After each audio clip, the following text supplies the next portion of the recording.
Hi, everyone. Welcome back to Lost and Found podcast. This is your host, Amanda. I am so excited to be here. It's been a minute since it's just been me on the mic. We've been having back-to-back epic episodes with guests, and I've been so grateful for that. It's been so fun meeting all these different people from all over the world and getting to learn about them and their life stories and where they came from and how they've changed and what's been transformative in their lives and how they are using that transformative journey to rediscover themselves and what they want out of life and how to pursue that with every fiber of their being. And I really hope you have enjoyed hearing those stories.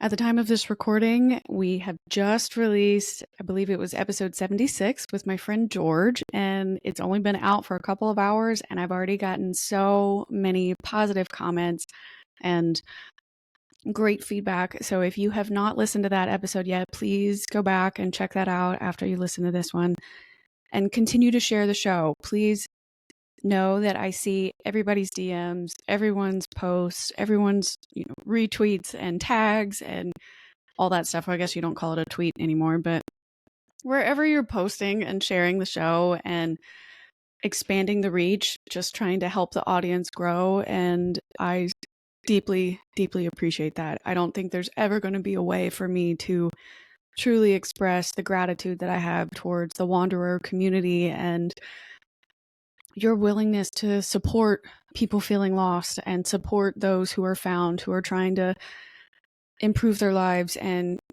that are out there, reaching backwards, right? They kicked the door in and then they're helping other people walk through it. I love being a part of an industry, which I think I can say that now, that I am a podcaster. I am trying and I will become a member of the self-development and self-help industry, which is something I never used to think about doing at all. I have done an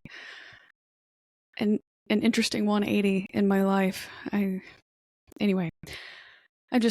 Moral of the story, I'm so grateful to be here. I'm so glad you are here and listening whenever you choose to listen to this episode, in the morning, at night, while you're driving, while you're folding laundry, while you're doing the dishes, while you are walking your dog, whatever that might be. I'm grateful for you. And I hope that you're having a really wonderful, blessed day and you are living in alignment with your purpose in life and you feel, that sounds so weird to say. You feel fulfilled in whatever it is that you're doing, whatever it is that you're pursuing, whether you're a stay-at-home parent, an entrepreneur, a grinder in the corporate world, an artist, a student, or maybe you're like me and you're starting all over from scratch and you're living in the basement and going, how in the fuck did I get here? Well, this is a safe place for every single one of you. So welcome. This week we were supposed to have a guest, but we had to pivot for a scheduling conflict. So we are going to chat about something that came up for me the other day. And if you're an avid listener, you know that I do this, frantically scribbled down this outline while I was working out the other day. I was taking a Peloton ride with Jess Sims, and she said something that really struck me, and I knew I needed to bring it to this channel, to this show, because I think it'll resonate with all of you in some way or another. And that's the whole point of the show, is I'm not here to gatekeep anything that I'm learning. I am not going to proclaim to be a specialist. I'm not certified in anything in particular related to self-development. I'm not here to claim to be a guru or to have all the answers. The truth is, I don't think anyone has all the answers, and anyone that tells you they do, be skeptical of that for sure. But I love sharing things on my own journey and mistakes I make or lessons I learn, or if there's a particular quote that stood out to me, I want to talk about it and I want to share and I want to hear your feedback for it as well. And just forewarning you, I do have Dirks and Dolly with me. Dirks is sleeping behind me. I think Dolly's outside. Nope, she's sleeping on the floor. Just kidding. But they're sweet. Let me see if I can do this for those of you on YouTube. Hold on.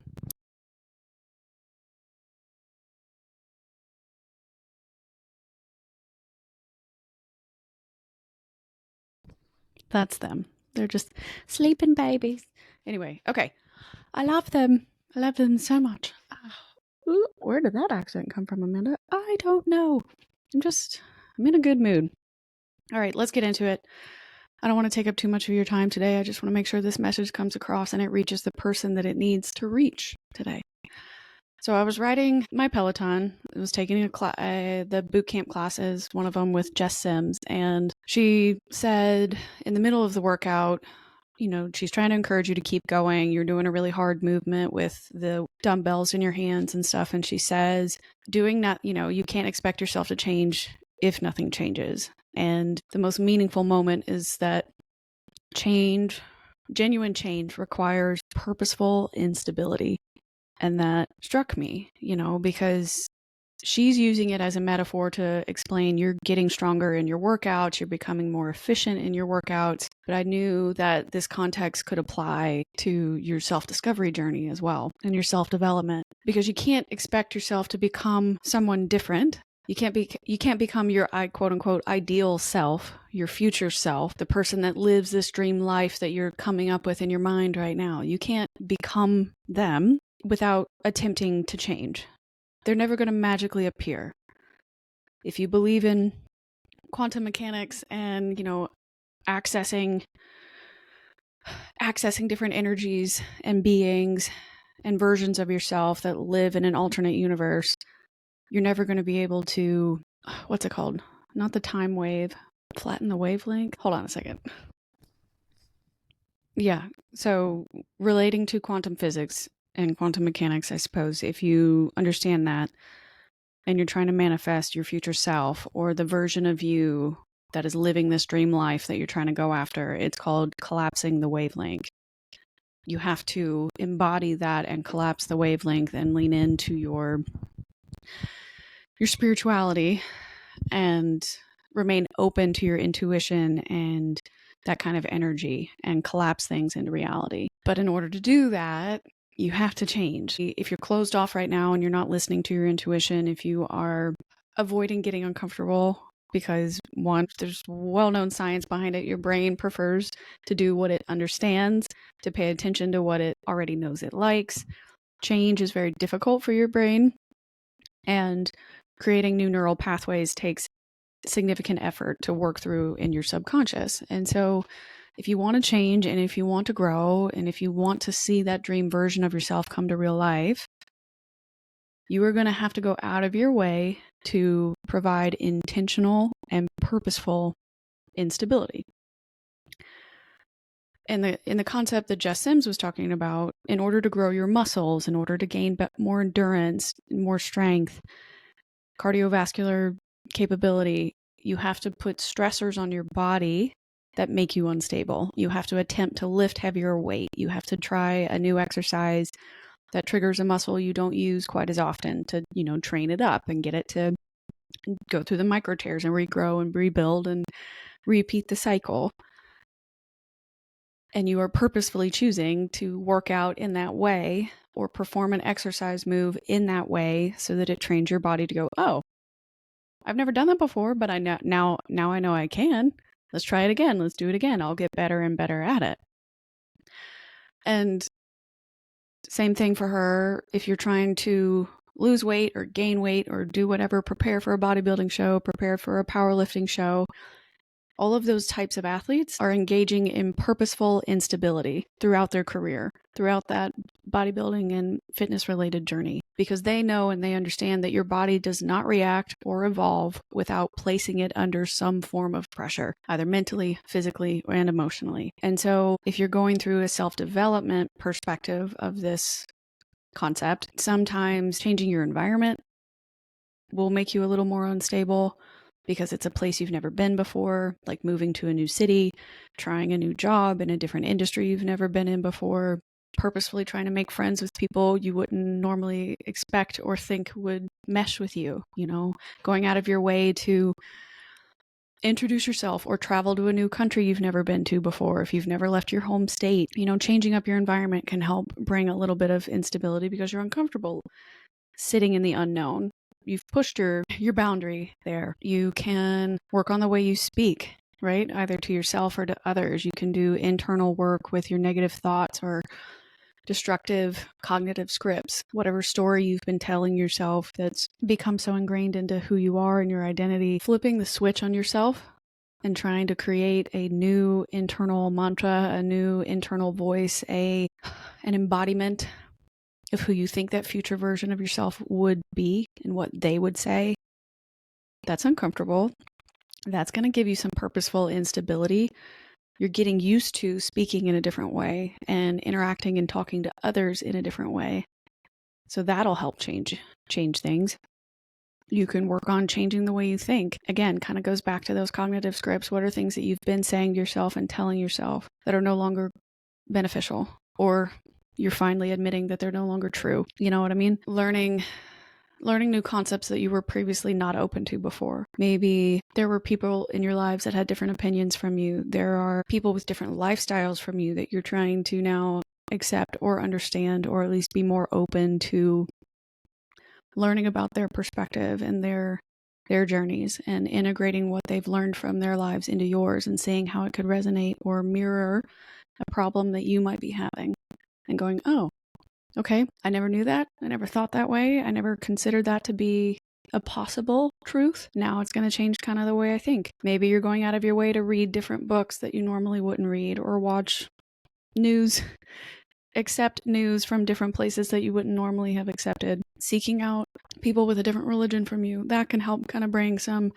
purposeful instability. Challenging what you know about yourself and about the world by integrating something you've never heard of before can help bring that purposeful instability. And it makes you stronger. It makes your brain tick. It makes you physically uncomfortable. You might be dealing with anxiety when you first push yourself out there in that new environment, or with that new habit, or with that new internal script, and you're starting to think, whoa, man, I don't know if I like this. What did I just get myself into? And you worry about tripping, and maybe you will, maybe metaphorically you are going to you'll get it wrong a couple of times. Well, the first time you're trying it, maybe you will slip up and still say something that's offensive when you're working on trying to not do those things. Like, don't expect the path of purposeful instability to be perfect. Say that 10 times fast. Don't expect that new path to be perfect, because you're not perfect, right? And as soon as you can accept the fact that you're not perfect, but you are worthy of that duality, Jess likes to say, you are a work in progress and a masterpiece at the same time. You can be two things at once. You can be letting go of your previous identity or previous patterns, and you can also be accepting this new identity and these new patterns. You can change your daily habits. So let's say maybe you're not ready to fully accept a new version of yourself, or the idealized version of yourself. If that really feels that far out of reach, focus on just small daily habits that can help you build that new identity, right? So one of the ones I know I need to work on, or I guess however you want to operate in your life, operate that way. But definitely think about the priorities you want to have. What are your buckets? I care about my family. I care about having a career that feels fulfilling and successful. I care about my mental health and wellness, overall wellness, right? So those are the buckets I'm dropping things into. Family life, so external, current, present day tasks, things I got to get done, but I know will help me progress as a person. And then my overall wellness, which is all that personal self-care, internal work, maintenance, etc. I know for me, those are my 3 priorities. One of the main things that I've been hearing about in this self-development group and in all these other podcasts and some of the other podcasters I've interviewed, number 1 thing to do, have a better morning routine. Getting up earlier during the day, getting more done in the morning before anybody else gets up, before anybody else can derail your schedule. Do something for yourself. Waking up at 5 a.m., not my thing. It's really not. I probably should have gone into a night job, a nighttime industry job, because I feel like I flourish the best after 12. Like, I'm an afternoon, evening person. I am grinding. I get so much done at the end of the day, especially for this podcast. Like, I spend at least 4 to 5 hours a day, either researching other guests, researching stuff on YouTube, how to get better at editing, watching other people's stuff, creating new content ideas, plotting plotting my life out, like, I was about to say plotting my revenge, but that's not right. Like I have no revenge to take out on anyone, but I am so wired, and then I don't even notice it's all of a sudden 10 o'clock, and then I'm like, ooh, I didn't even eat dinner. Now I got to eat dinner, and then I'm up for another hour because I'm trying to decompress. But then my brain is so wired because it's been staring at computer screens all day, and then I finally fall asleep at like midnight, and then Dirks wants to wake up at 6 a.m., 5 or 6 a.m., and I'm having a really rough time doing that, right? So I personally know that my future self, my ideal self, the Amanda that's living in a different universe, I want to tap into her wavelength. I want to tap into that version of her. She does wake up at 5. She does let Dirks go outside and pee on his own because God forbid he is attached to my shadow. She does work out by 5:30. She's either in her own home gym or she's on, a Pilates reformer somewhere. She's doing the hour workout. She's coming back. She's having breakfast. She's getting on calls. She's working throughout the day, doing whatever, and she feels accomplished because she got her self-care done already. No one else can take that from her because she already did it. Versus the life I live right now, I cram it in when I can, right? Some days the only exercise I actually get is walking my dog twice. And I know in the long run that's not enough, right? I have to change my environment. I need to start putting myself through purposeful instability. And I am, right? Like every single time I get on this microphone, I still get nervous. I still get worried. And it's getting less and less around my fear of failure and less around whether or not I'm doing something that's good enough or purposeful. It feels nervous because I want to do a good job. I want to do something that's worthwhile and that it's actually helping people. So I worry. The anxiety I'm getting it's like, it feels good, if that makes any sense. Like it's anxiety because I care, not anxiety because I actually feel like I'm in danger or like this is so bad, what a terrible idea. It's just like nerves that build up, right? Anyway, I know that if I want to become that person, I have to engage in purposeful instability. I have to put myself through a regimen or a routine that's going to feel weird at first until I get used to it, until it becomes ingrained in myself. Same thing with my internal mantras, my cognitive scripts. I have to stop saying that I'm not worthy. I have to stop saying that I'm not making a difference, or that my voice doesn't matter, or that I need to people please, or that I need to make other people more comfortable, that my desire to be of service does not make me a doormat. My desire to be of service means I'm here to help others walk their own path, but not at the expense of my own, right? Like learning how to build those appropriate boundaries and appropriate routines that will enable me to collapse that wavelength and meet future Amanda where she's already at.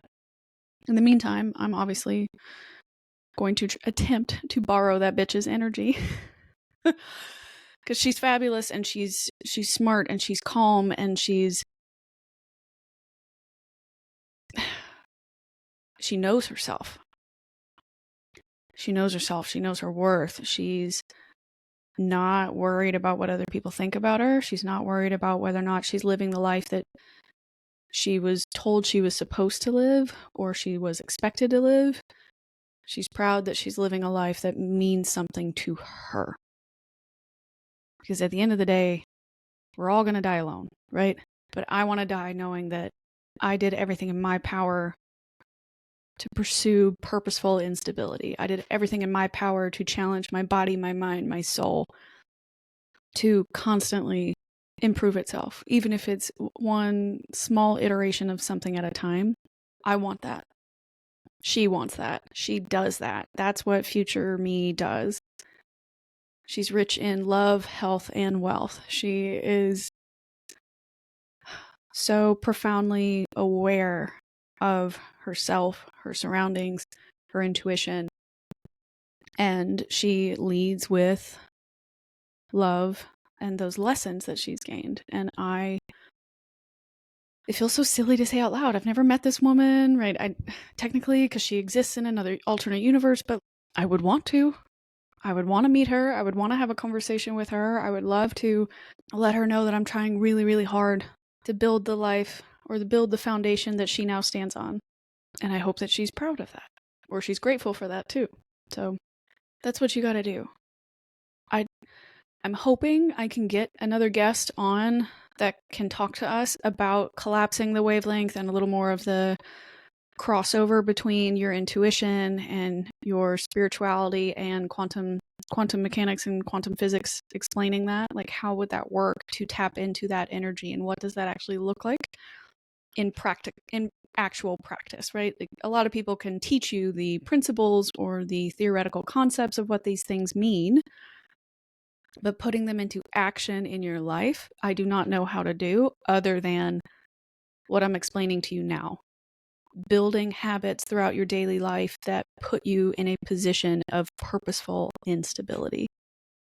Purposeful moments throughout your life where you are teaching yourself something new, either mentally, physically, or emotionally. That's the only way I know how right now to get as close to that version of Amanda that I possibly can.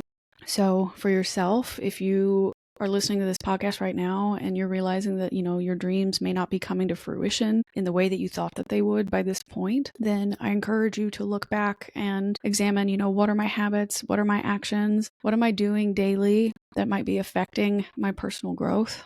What is it that's actually going to make a difference? Sometimes re-examining what your priorities are, maybe you've misplaced some of that importance into buckets that really aren't progressing you the way that you thought that they would. And it's okay, right? Like, you tried something, right? At least you tried. I think it's crucial every now and then to re-examine yourself and go, is this really what I want? Is this still really working for me? And if the answer's still yes, great. But if the answer's no, that's also okay. There's nothing wrong with realizing maybe you made a mistake. The problem becomes, do you ever pivot from that mistake? Acknowledging it, yeah, step number 1. But step number 2 is doing something about it. Have you tried step number 2 yet?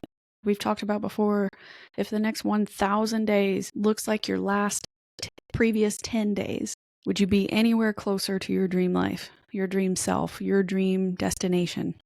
If the answer is no, you should examine why. And from here on out, wanderers, I'm going to choose purposeful instability. What are you choosing? All right. I got to get out of here. I need to take the dogs to the dog park. It's their turn to play and romp in the sun while it's 40 degrees outside. So pray for me.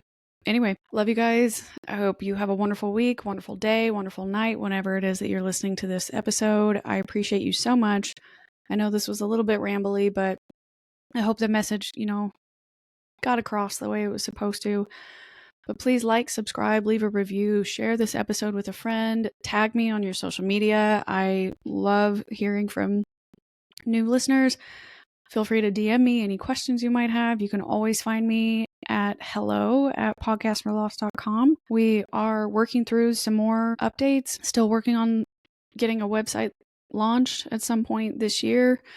I'm saving my money. I'm trying to put it all together. It's really, really important to me, I know, but one piece at a time.